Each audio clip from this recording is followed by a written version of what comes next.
Thanks for joining us today, everybody. In the Legislative Building in Regina, we have Premier Scott Moe and Deputy Premier Gord Wyant to announce the Building a Strong Saskatchewan plan, a $7.5 billion economic stimulus package.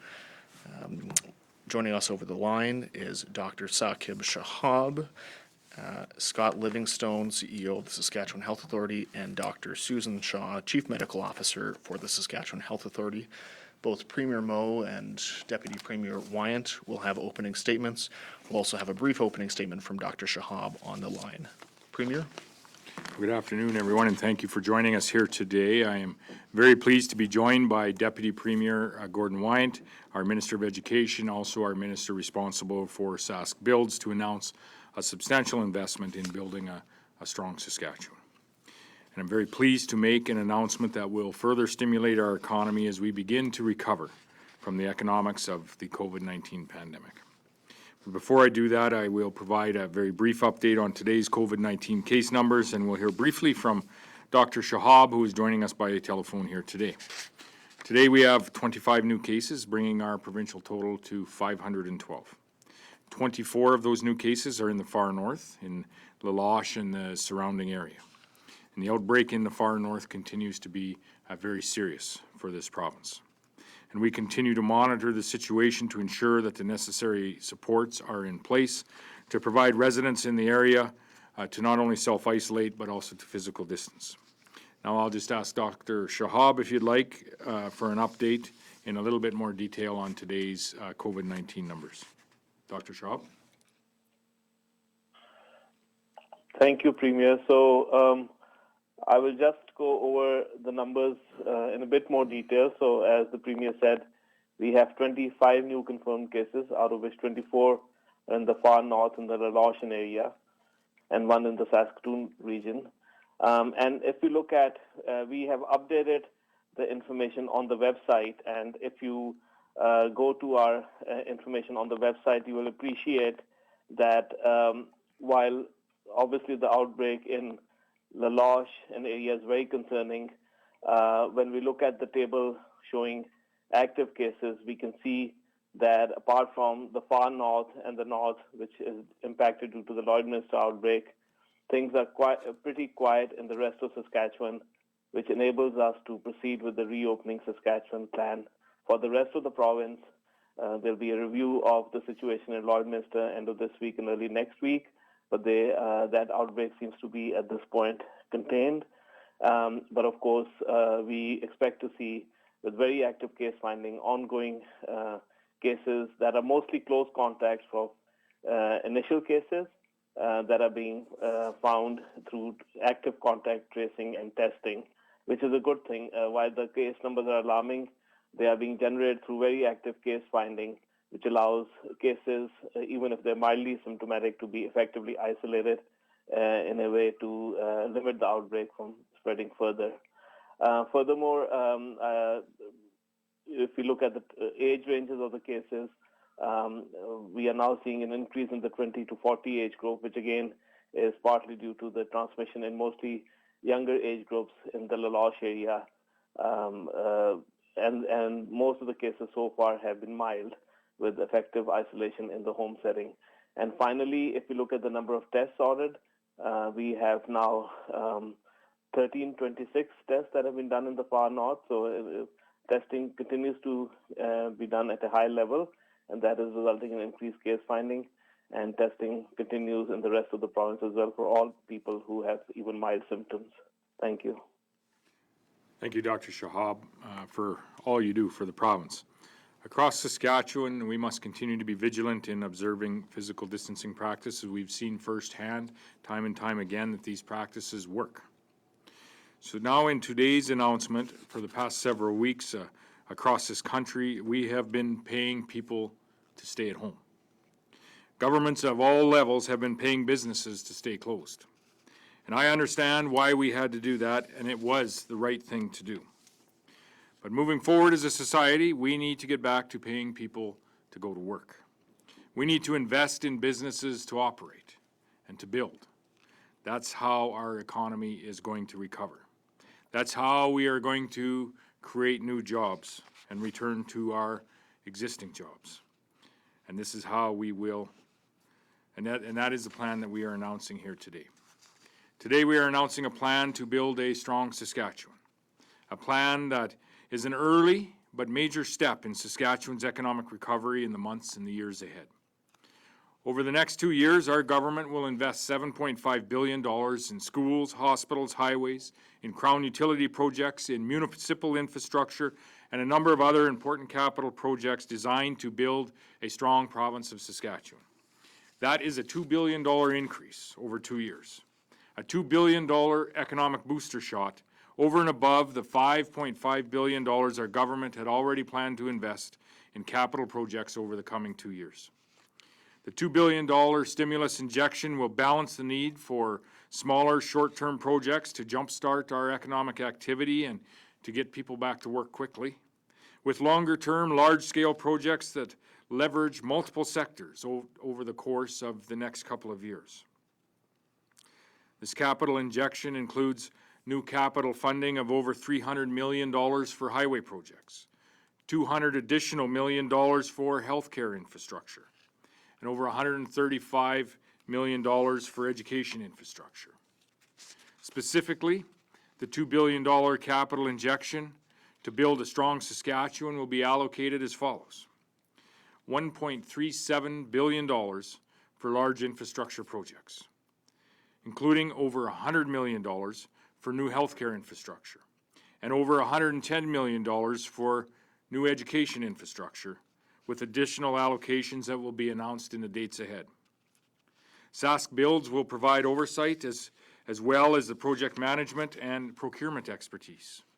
The design, the engineering, the architecture, construction, and project management costs are included in this total, and with the goal of ensuring projects are shovel-ready not only this year but into next year. And the $2 billion capital injection includes an additional investment of $300 million in highways projects, focusing on thin membrane surface upgrades and passing lanes, including $46 million that will be dedicated for upgrades to municipal roads and airports. The $2 billion capital injection includes $181 million for renewal projects to reduce the deferred maintenance on provincial and third-party assets. This includes renewal project funding such as an additional $100 million for healthcare infrastructure, and about $26 million in renewal infrastructure in education, with the remainder addressing priority projects in a number of other ministries across government and agencies. And lastly, the $2 billion capital injection includes a $150 million investment in a renewed Municipal Economic Enhancement Program, or the MEEP program, to support infrastructure projects in communities right across this province. And I would note that this $2 billion is in addition to the $2.7 billion Crown and executive government capital investment that was already announced in this year's estimates, and over and above the $2.8 billion that we are planning to invest in the next fiscal year, bringing our total investment in infrastructure to $7.5 billion over 2 years. Our estimates announced on March 18th by our Minister of Finance, the Honourable Donna Harpower, included a number of very important infrastructure projects that included 10 major school projects, including ones in Regina, in Saskatoon, in Carrot River, in Yorkton, in North Battleford, and in Wilcox. It included a new Prince Albert Victoria Hospital, as well as continuing towards the construction of a new hospital in the community of Weyburn, a new long-term care facility in Meadow Lake, and it included a new CT scan in Melfort. It included 1,000 kilometers of highway improvements and 24 new sets of passing lanes, as well as significant investment and safety improvements at highway intersections throughout the province. Very importantly, much of this funding will have a significant impact in assisting municipalities with priority infrastructure projects, boosting our construction industry, and creating jobs right across Saskatchewan. This investment over the course of the next 2 years includes more than $320 million that will be provided for municipal infrastructure, starting with the $150 million in the Municipal Economic Enhancement Program, or the renewal of the MEEP funding. the $130 million invested in the Canada Infrastructure Program, or the ICIP program, and the $46 million through highways that is targeted to municipal roads and airports. Again, this investment is in addition to various municipal transfers that were highlighted in the estimates this spring, and in addition to municipal revenue sharing. Over the last several weeks, construction, including maintenance and repair, has been operating as an allowable business service by the government of Saskatchewan in the province of Saskatchewan. And to ensure the safety of workers and communities, work sites will continue to be required to follow all physical distancing measures and restrictions that remain in place through the 5 phases of the province's Reopen Saskatchewan plan. And we are thankful for our Saskatchewan construction industry. We are very grateful for the strong Saskatchewan construction industry that we have here. Through this funding, our construction companies and our construction workers will have the opportunity to continue to build a stronger Saskatchewan. And in turn, we will create good-paying jobs while they do it. In fact, based on Statistics Canada data, projects funded through this investment announced today are expected to support approximately 10,000 jobs. And the increased investment in infrastructure funding supports the province's growth plan commitment to build strong communities by investing $30 billion in infrastructure over the course of the next decade.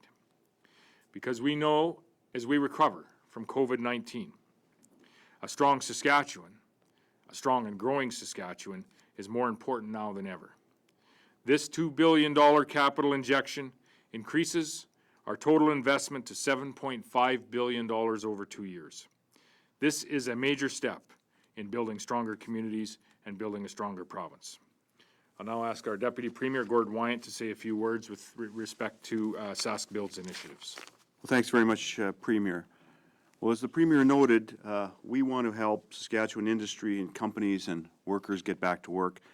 And we know that investing in infrastructure is one of the best ways to do that. It's certainly going to be one of the keys to our economic recovery. Sask Build's priority in this stimulus plan is to ensure that local jobs are preserved or created and that local sectors are supported.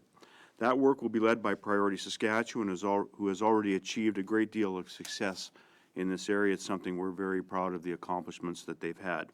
In fact, after establishing the government's single procurement service last year, more than 92% of all contracts were awarded to Saskatchewan companies, and we want to build on that through this investment.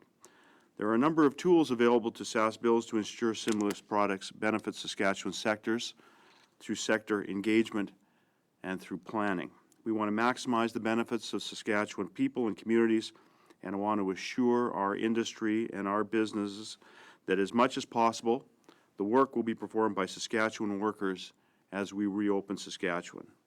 We know that building a strong Saskatchewan means building on the strengths of Saskatchewan workers, and that's precisely the goal of this plan. Thanks, Premier. Thank you. We'll now have about half an hour for questions. We'll take our first question from the room here. Steph? Yeah.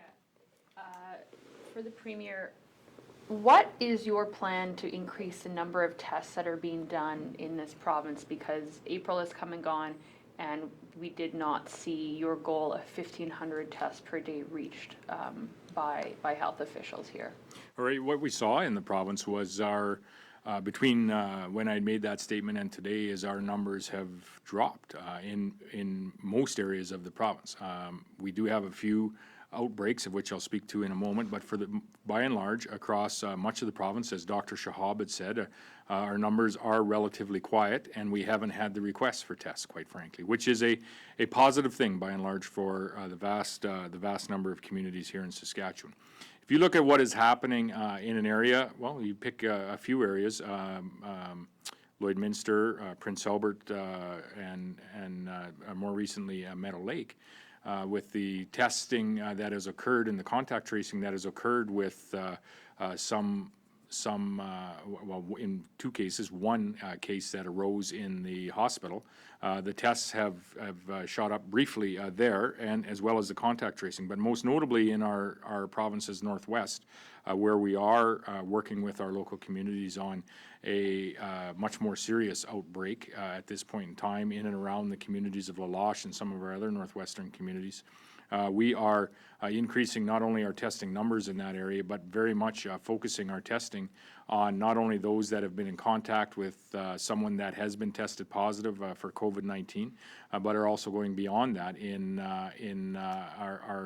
our drive-through testing opportunities. We have a Gen Expert machine operating in a couple of communities, including La Loche in the northwest, as well as we have a surge testing going on, essentially door-to-door offering testing of individuals in the community of La Loche. So we are, our testing is starting to increase again from where it was maybe a week or so ago, and I would expect that it may increase in the days ahead. In particular, dealing with the one more serious outbreak that we have in La Loche and that surrounding area. But if we are able to get that particular outbreak to a more manageable situation, we may see our testing decrease again. But that I don't think that would be the expectation in the next few days. I don't know if Dr. Shahab or Scott Livingston would have anything to add to that, but it is my understanding that if people are exhibiting symptoms, or in particular, if people in the community of La Loche or those surrounding communities would like to be tested, we will be making it available to them. I guess I have nothing. So this is Scott. I'd just like to add to a couple of comments the Premier made is, one, with respect to the testing strategy, the province has always had the capacity to do more tests than we have been able to deliver, and that has been intentional. We have always been planning to ensure that we have, just like we are surge capacity for acute care, in our defensive strategy is over the next few months. As we know, COVID is not going to leave us. We need to make sure that we have capacity both in the number of tests we can do today, and I'd also point out that we've never had a backlog in tests in Saskatchewan like some of the other jurisdictions have had, as well as since we started this journey with COVID, we went from using one lab in our province, the Roy Romano lab, which has been certified by the National Public Health Lab to verify tests very early on in our journey. But to the Premier's point around the Gen Expert machines, we have put Gen Expert machines in multiple communities. I think that the total will be 15 when we're done. And I think we would be hard-pressed to find jurisdictions in the country that had more geographically dispersed testing capacity that we will have to be able to manage outbreaks on an ongoing basis as we start not just reopening our economy, but reopening the healthcare system. Do you have a follow-up, Steph? I do. Other premiers and even Canada's chief medical health officers talked about the need to increase the number of tests are done. That's obviously different than speeding up the number of tests, which the Gen X machine really does. So, Premier, have you abandoned that goal of getting 1,500 tests per day? Are you satisfied with the number, just never not reaching that? I'm satisfied by a large part where the numbers are in most of the province of Saskatchewan. I'm satisfied with the ability that we have had just over the course of the last week or a little better to test and contact trace outbreaks in a number of different health facilities in Lloydminster, in Prince Albert, and what looks like, and I hope we'll be able to have similar results in Meadow Lake. We do have a challenge in the Northwest, and it is my expectation, and it is happening, that our test numbers are increasing in the Northwest, as well as our contact tracing efforts in the Northwest, which are there as people not only on the ground conducting testing and contact tracing, but they're also being supported by people that are not in the community through digital means or a good old-fashioned telephone on the contact tracing efforts that are there. So it is my expectation as we look ahead in that Northwest area that our testing numbers will increase. It is my expectation that if there is an outbreak in any community or facility in this province, that our testing numbers will increase that area. I'm confident we have the capacity to do that. But it's not just about testing. It is about having that contact tracing and then the ability to isolate. So we have been working very closely with the SHA, with the Public Safety Agency, and with our northwestern communities to ensure that all three we have resources in place in all three of those required, the required ability, if you will, if we're to manage this outbreak that we have up there. So there needs to be increased testing numbers, particularly in the northwest, and that is occurring. We'll take our next question from the phone line, operator. We have Adam Hunter with CBC. Given how the virus is spread in the north, how concerned are you that it can be contained to a certain area? We know that the PA hospital case was related to La Loche. We don't know about Meadow Lake officially. We know Saskatoon Confederation in.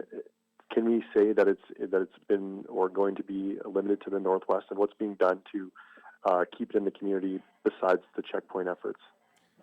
The goal is to keep it not just in the community, but to keep it with the people that currently have it. The goal is to flatten the curve across this province, and that includes in the community of La Loche. And that's why we have sent now over 60 conservation officers up into northern Saskatchewan and the northwestern parts of this province to support the checkpoints that the communities have put in place. That's why we have set an untold amount, maybe Scott can provide the number of Saskatchewan Health Authority employees to provide surge testing into those communities. That's why we have provided, I believe by today or possibly tomorrow, we will have 15 plus self-isolation trailers on the ground in La Loche. That's in addition to about the 30 Sask housing and education housing units that we have in the community for use for self-isolation, and also in addition to the 20 to 30 places that we have outfitted in the school in the community as well. So we are, providing resources in conjunction with the conversations that we are having in the community, and those resources not only are dollars, not only are human resources, but they are in the way of working with the communities on public health orders, for example. And we see today that the communities of Stony Rapids and La Ronge have both joined with all of the other communities in the Northern Administration District as well, asking to be included in the travel restrictions that we have in place, not only for people traveling into the north, not only for people traveling out of the north into the southern areas, but for people traveling between communities in the north. And so that is why we are providing the additional human resources to augment and to actually enforce the public health orders that are in place throughout the northern Saskatchewan. So this is not a situation that I think any of us anticipated or would look forward to, but it's one that we're faced with, and we will face it shoulder to shoulder with community leaders throughout the north. Do you have a follow-up, Adam?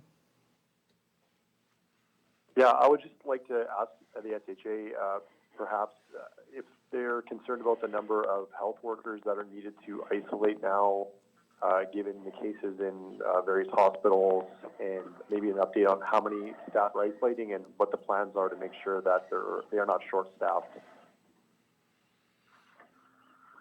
So I'll start. And are we concerned about staff that need to be put in isolation? Absolutely we are, but we are managing that just like we're managing the outbreaks. We're starting to see good news. As early as last week, there were 20 plus employees in La Loche, as an example, that went back into service into the La Loche community that were on self-quarantine. We're seeing PA-BIC with no new cases, and as well as staff that were determined to be close contacts and been tested. I believe the ICU is now open again in PA-BIC. So with aggressive contact tracing, with the isolation efforts that are going on, including in Lloydminster, we are seeing staff coming back to work that have met those requirements and have been testing negative, and we are retesting staff that are currently on quarantine to ensure that even though they're asymptomatic, they're not going back into the workforce after their 14-day isolation infected.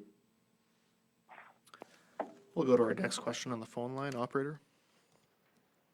We have Murray Mandrick with the Leader Post. Good afternoon, Mr. Premier. You said earlier that a strong and growing Saskatchewan is more important than ever, and I guess people can agree with that. But you've also said the proper operating spending is more important than ever. You've also said that we need to maintain strong fiscal positions. I don't really know how telling the city of Regina and Saskatoon that they have to spend $150 million on infrastructure is better than giving them operational money to contend with their own issues.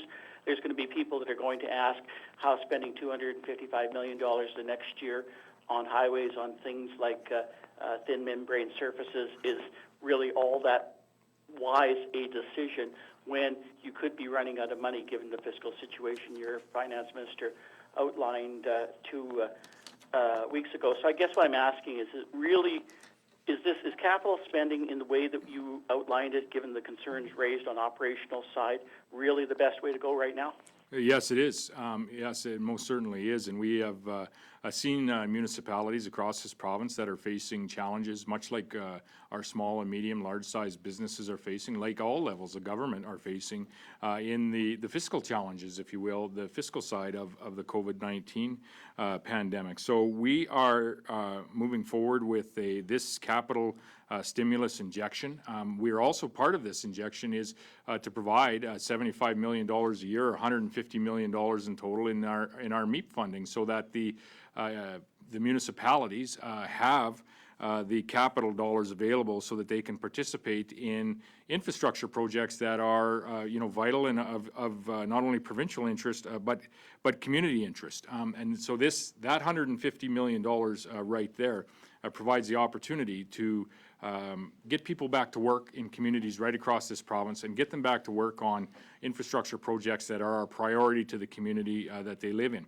The second thing I would say, and this is under active consideration within the government of Saskatchewan, but is there an opportunity to front load our municipal revenue sharing program and to provide that in the days ahead, as opposed to metering out over the course of the year, so that our municipalities have the financial flexibility to make decisions today, knowing that they will have those dollars in their account, as opposed to metering that out over the course of the year. So this is a multi-pronged effort, if you will, and many conversations that are happening at the provincial level of government to, one, capitalize on any federal programs that are in place for all members of our community, but two, ensure that we are able to augment or enhance the economic recovery, if you will, through significant infrastructure investment, infrastructure that is important for provincial and community priorities, but by providing a portion of that infrastructure investment directly to our municipalities, understanding the fiscal pressures that they too are facing, providing them the opportunity to participate in the infrastructure that is very important to them. So I feel this is of vital importance as we try to enhance the economic recovery and provide the opportunity for people to get back to work from corner to corner in this province. You have a follow-up, Murray? Yes. If you're confident in that position, which you obviously are, why not take this position to the legislature and have it debated in some form or the other, either online or otherwise? We're dealing with a significant amount of public spending right now that's not getting any kind of opposition scrutiny. And if I may, just one bonus question so I don't leave Dr. Shahab out. Can he tell us how many tests are actually being conducted in Losh specifically? Dr. Schwab, I'll just mention a couple of comments with respect to scrutiny on government spending, and then if you want to answer to testing in the Northwest and La Loche specifically. We have never said that we wouldn't be going into the House, going into committee, going in to ensure that the people of this province have the opportunity to have scrutiny on the investments that the government has made. I would also add that all of the investments that the government has made have been tabled in the legislature on the last day that we were there, as our investment estimates were tabled on that particular day, and the special warrants that were provided a few days ago were based on those spending estimates that were tabled by our Minister of Finance at the dissolvement of the suspension of our legislature here this spring. So it's just a discussion that has not occurred. My understanding is the House leaders may be having a discussion on that in the days and weeks ahead. But point taken. But the fact of the matter is I think the people of this province have had ample opportunity to scrutiny any of the government decisions in each and every day that I have made myself available, and other ministers have also made themselves available to the public through briefings just like this. Dr. Shahab, do you have a comment on the number of tests in La Loche?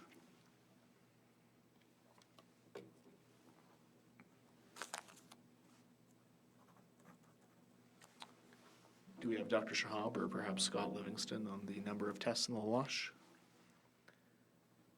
It's Susan Shaw here. I believe that the accurate number as of this morning is that's been a total of 727 tests done in the La Loche Geography Health Network. We'll take our next question from the phone line, operator. We have Laura Woodward with CTV. Hey there, I'm just wondering if you can explain a little bit more about the outbreak situation at the Meadow Lake Hospital, what happened, and also if you can clarify what classifies an outbreak when there's just one case. Scott Livingston or Dr. Shaw or Dr. Shahab, any of you?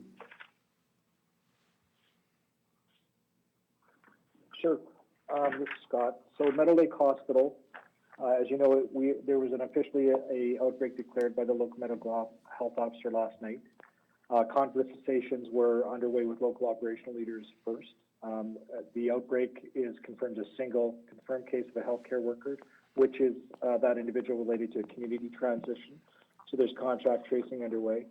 Addition to that, we have 8 additional staff that have been tested that have all received negative results this morning. However, we are going to be retesting, and they're all on self-quarantine. We did do a formal communication out last night to the hospital first, but then followed up by a public service announcement. With respect to what's defining an outbreak, we've had lots of discussions about that, and we are working, as you know, with Dr. Shahab and the rest of the medical health officers to nail down exactly how we're going to define outbreak and cluster.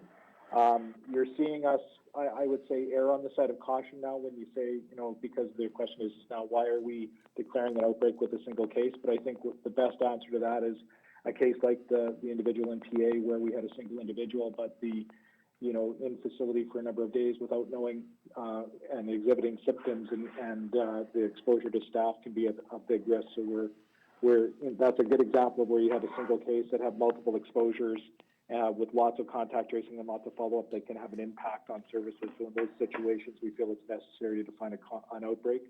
But we will be by this Friday clarifying how we will be approaching that communication around outbreaks across the province with all the medical health officers, so it's consistent. Do you have a follow-up, Laura? Yeah, I'm wondering what happens if the effective reproductive rate exceeds 1. Will the province make any changes to the reopen plan? Yeah, hi, Sakib here. So maybe I can speak to that.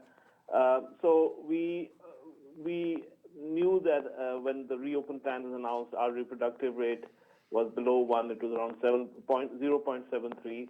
We have seen an upward trend, and it's hovering around the 1 area. But we also know that this pulling up of the rate is primarily due to the outbreak in La Loche. Now, that absolutely does not minimize the outbreak in La Loche. That is an outbreak that we very much need to ramp up and have ramped up our efforts to contain that. And it is also a reality that due to hospitalization, if and when required, there will be impacts on healthcare facilities in northern Saskatchewan due to the outbreak, and some of that impact has already been seen.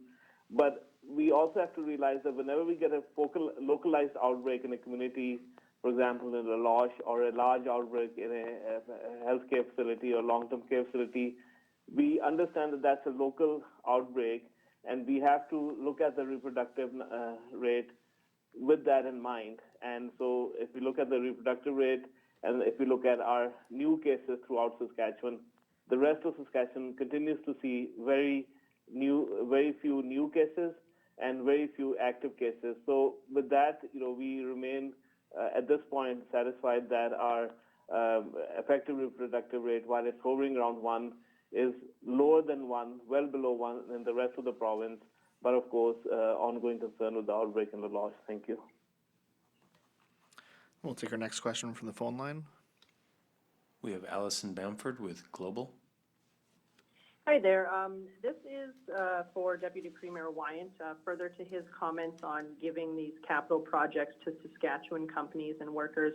I'm just wondering if there are any steps in place to ensure that Saskatchewan workers are actually getting these jobs. Well, thanks for the question. As I mentioned in my opening comments, the work that we have been doing through our single window procurement has resulted in about 92% of projects and contracts being awarded to Saskatchewan companies over the first 6 months of the 2019 fiscal year.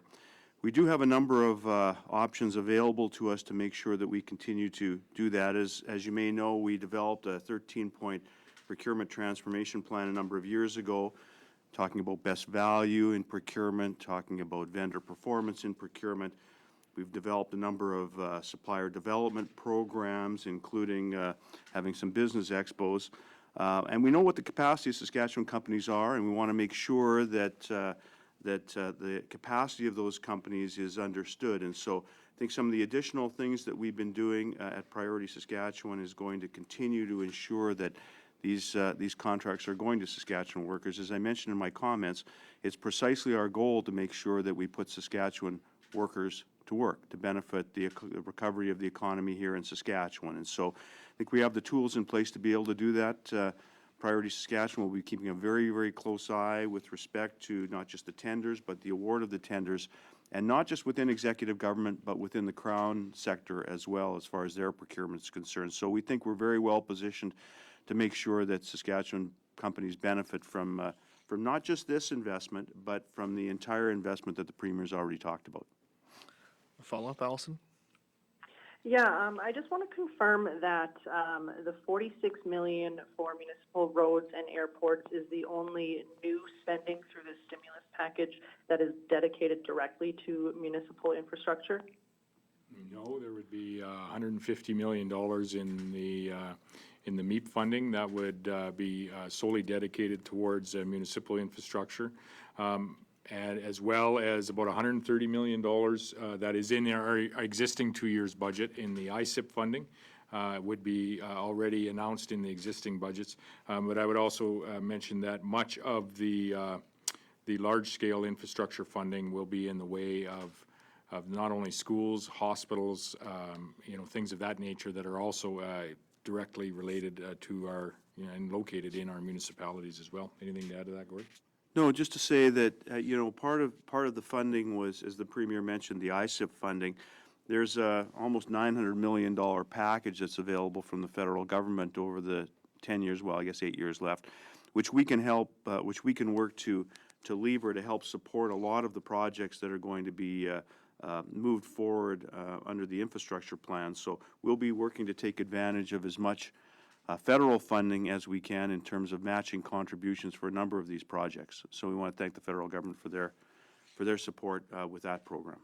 Allison, I maybe just make a comment to your first question as well, if I could. And I think Priority Saskatchewan has done a good job over the last number of years of working with our industries here in Saskatchewan and our construction industries in particular on striking the balance between ensuring that we are getting access to a competitive bidding environment, if you will, and ensuring that we are getting the maximum return on investment of Saskatchewan people's investment in infrastructure in our communities, whatever that may be, but balancing that with ensuring that we are putting as many Saskatchewan people to work as possible. And so this conversation around putting people to work in our respective provinces is not isolated to Saskatchewan, as we look at other provinces as well, look at using infrastructure investment as part of their enhancing the recovery of their economy in their respective province. So there is conversations among provinces, particularly those in Western Canada, as to how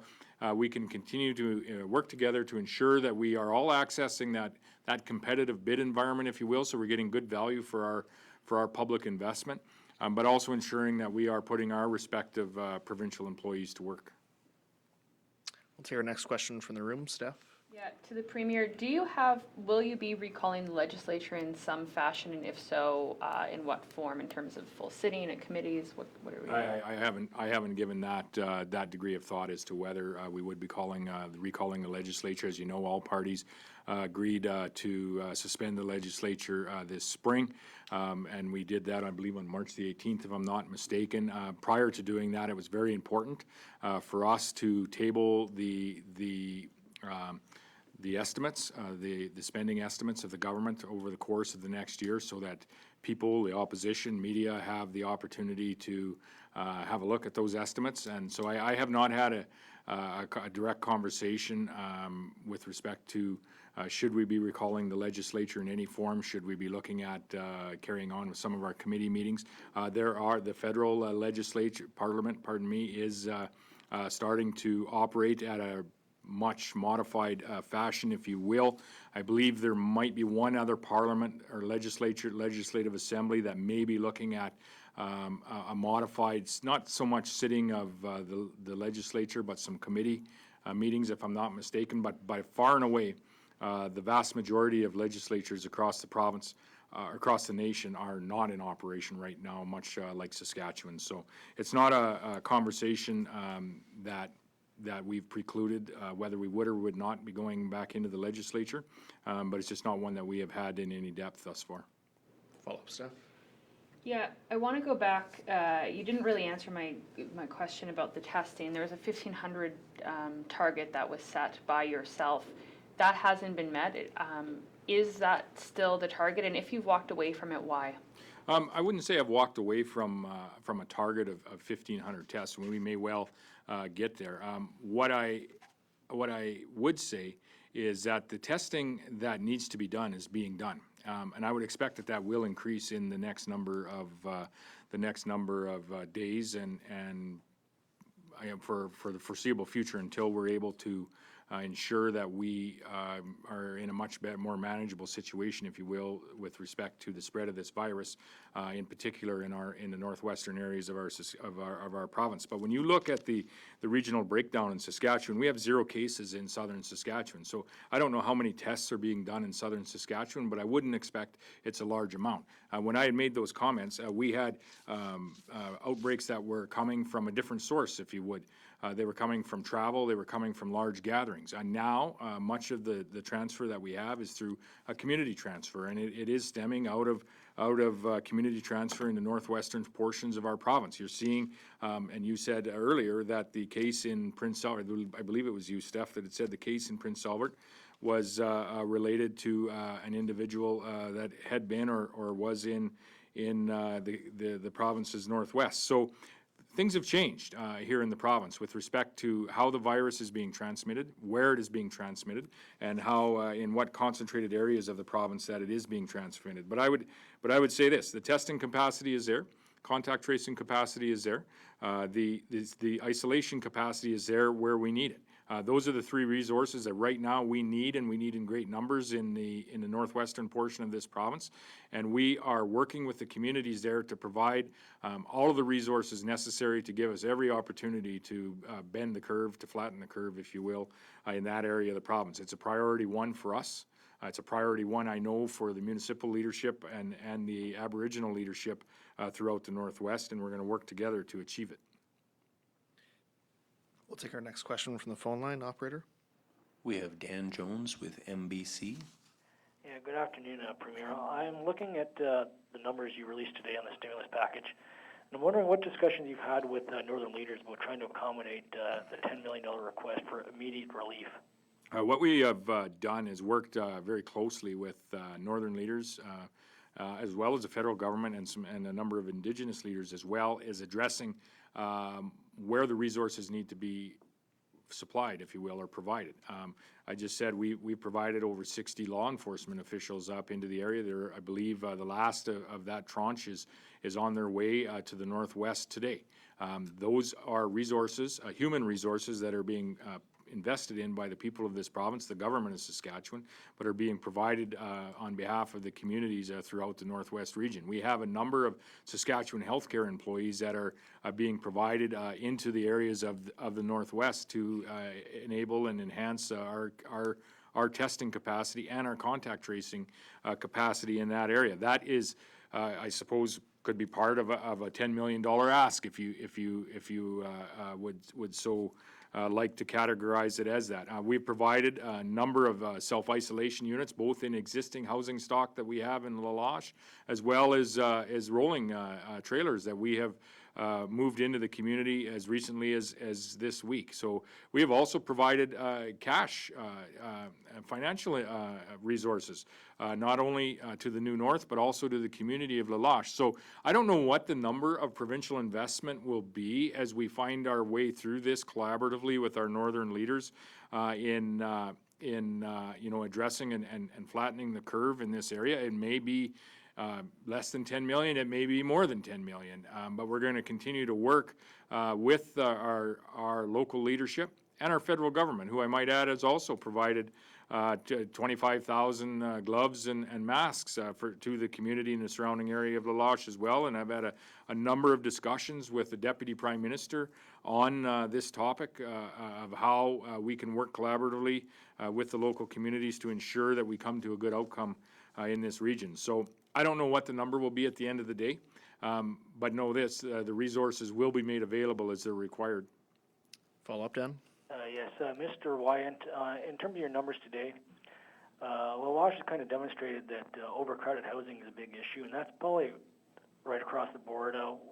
What numbers are you looking at for trying to improve housing in northern Saskatchewan?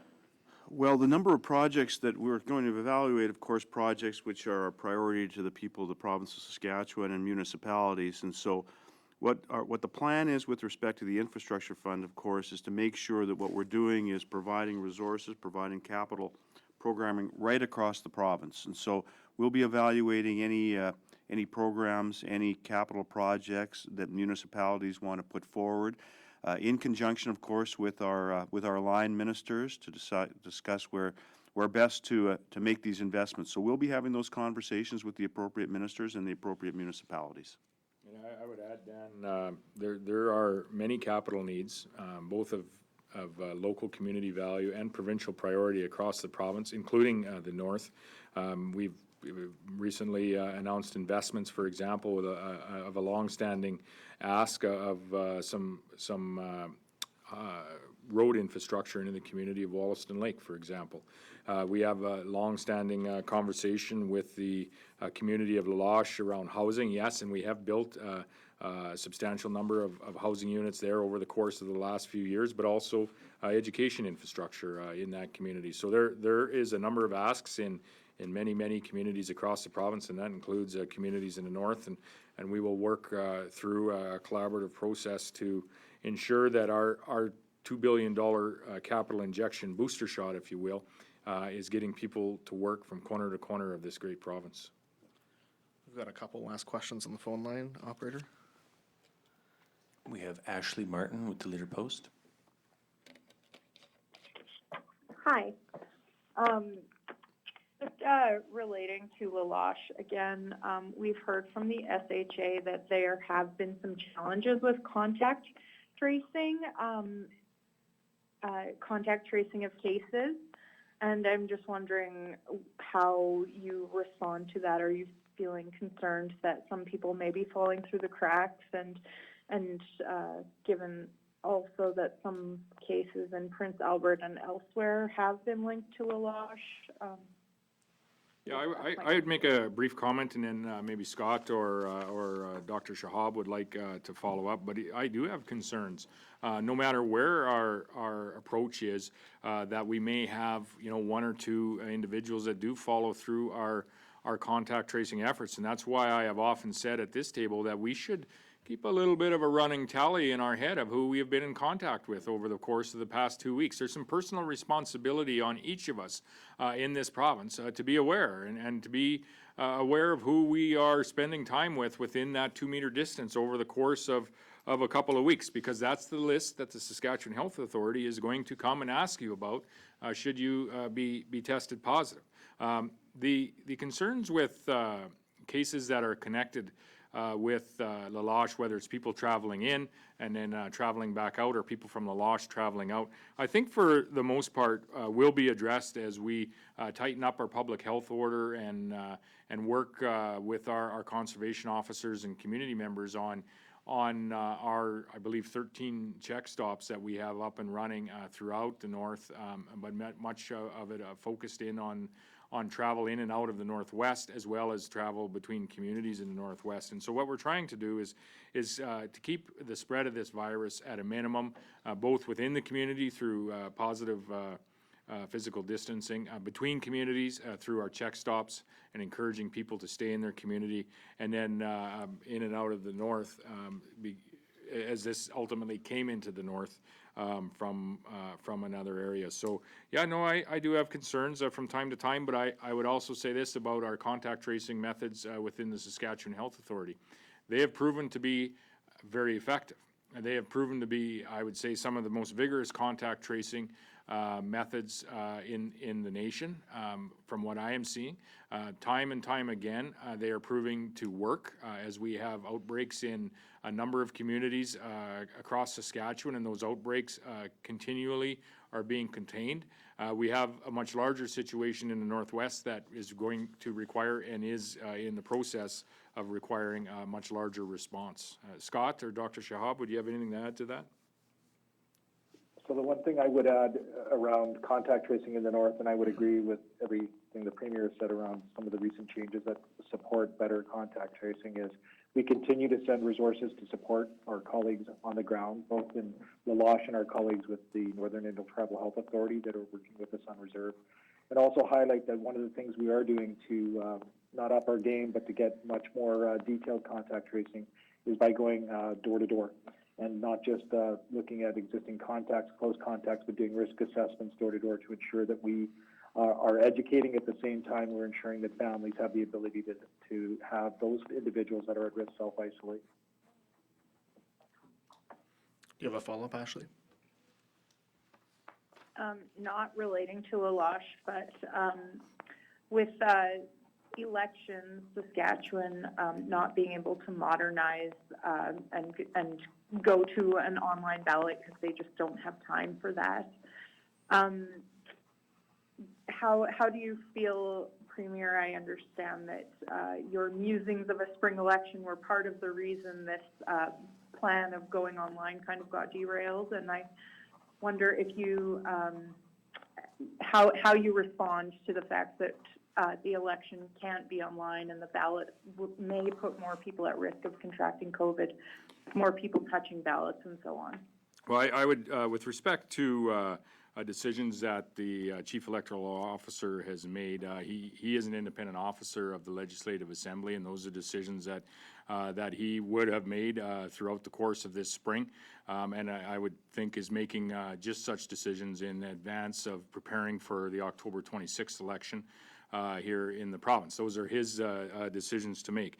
In saying that, we are preparing for an election on October the 26th in Saskatchewan, and it is my expectation that the Chief Electoral Officer will be preparing, and I'm certain that he is. In fact, I know that he is preparing for every advent of ensuring that we can conduct a safe election here in the province of Saskatchewan. And we are making every effort aside and outside of the electoral portion of that conversation to ensure that we do have a safe environment here in Saskatchewan, not only to run an election, but for our businesses to reopen and to engage. Now, in saying that, we are entering a time of a new normal where things are different than they were just a few months ago, and that will quite likely include how we conduct an election here in this fall in Saskatchewan. In the same way, things are different when we go grocery shopping. Things are different when we go into virtually any business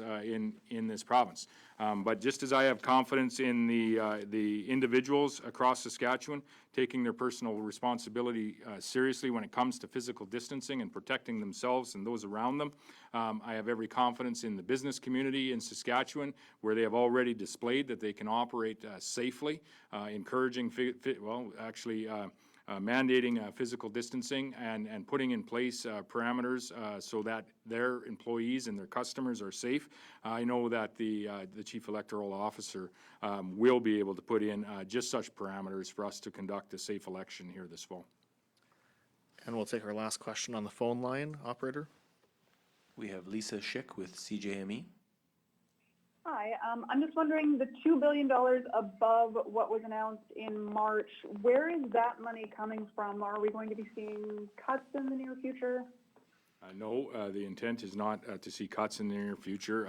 This is dollars that will be provided as part of the capital loan program of the province of Saskatchewan. These dollars are coming from this very same place they'd be coming from if you buy a house. We'll be loaning these dollars and providing them to invest in capital, not only in our communities across this province, but also capital that will have the opportunity to put people to work today and enhance our opportunities to expand our economy tomorrow. Follow up, Lisa? Yes, this money is all for kind of capital projects, and that specifically kind of immediately only affects construction industry, but there's a lot of other industries in our economy that are hurting as well. So I guess the question is, what about oil and gas? What about agriculture? What about tourism? Well, absolutely. Our economy here in the province is an export-based economy.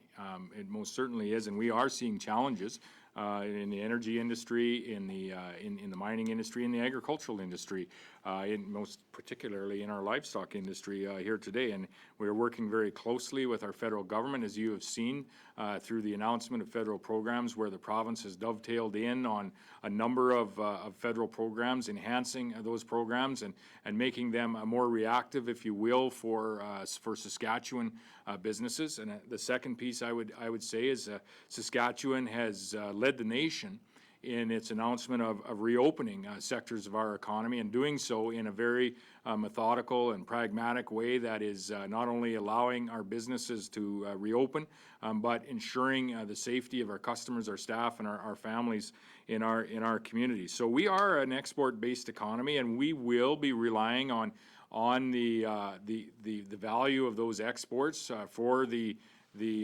economic recovery, if you will.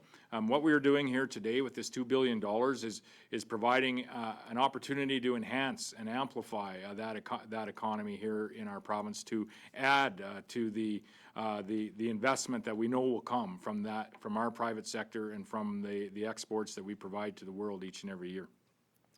Thanks very much for joining us today, everyone. That concludes our time.